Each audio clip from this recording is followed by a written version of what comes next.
ఇప్పుడు బెనిఫిట్ షోలు ఇస్తారా లేదా, అట్లా టికెట్ రేటు ఇచ్చినా ఇవ్వకపోయినా రేవంత్కి సమస్య.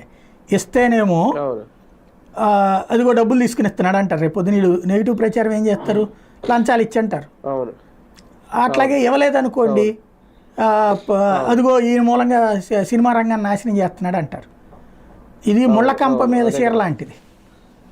కానీ ఒకటి సార్, ఫైనల్గా సీఎం అంటే ఈ సినిమా ఇండస్ట్రీ వ్యవహారానికి సంబంధించి సీఎం అంటే రేవంత్ లా ఉండాలి అని అనుకోవాలా, లేదు భవిష్యత్ అవసరాలు చూసుకుంటే అనవసరంగా ఈ గిల్లి కజ్జాలు లేదంటే ఈ కయ్యం అవసరమా సినిమా ఇండస్ట్రీతో అని అనుకోవాలి? 4 ఏళ్ళు రేవంత్ రెడ్డి ఉంటాడు కాబట్టి సైలెంట్గా పనిచేసుకోవడం బెటరు. అతిగా పోయి రాజకీయాలు మేము శాసించాలి అనుకుంటే కనుక అప్పుడు వీళ్ళని శాసించే వాళ్ళు వస్తారు.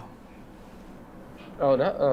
అంటే వీళ్ళ ఎఫెక్ట్ తర్వాత అయిపోయిందని. ఇప్పుడు ఏం చేస్తారు నాకు తెలియకడుతాను. ఇప్పుడు కేసీఆర్ చేశాడు, కేసీఆర్ని ఏం చేశారు వీళ్ళు? కేసీఆర్కి దాసోహం అనలేదా? అంటే సెలబ్రిటీ ప్రచారం అనేది ఏ రాజకీయ పార్టీకైనా అవసరం. ఎందుకు చేస్తారు? వీళ్ళందరూ ప్రచారం చేస్తే గెలిచాడు ఏంది రేవంత్? ఏమన్నా కేసీఆర్ ఏమన్నా ప్రచారం చేస్తే గెలిచాడా? వీళ్ళు ఒకటండి, పవన్ కళ్యాణ్ లాగా తిరగబడి ఎవరో వస్తే, ఈవెన్ పవన్ కళ్యాణ్ అయినా 10 సంవత్సరాలు కష్టపడితేనే కదా వచ్చింది. కాబట్టి అట్లాంటి పోరాడే తత్వం ఉంటే ఒక హీరోకి అవుతుంది, మొత్తానికి అవ్వదు కదా అదేవి బేసిక్గా. ఇంకోటి ఏంటంటే ఆనాటి ఇమేజ్లు వాళ్ళు ఏముంది, ఇంకొక అన్నిటికంటే స్పెషల్ ఏంటంటే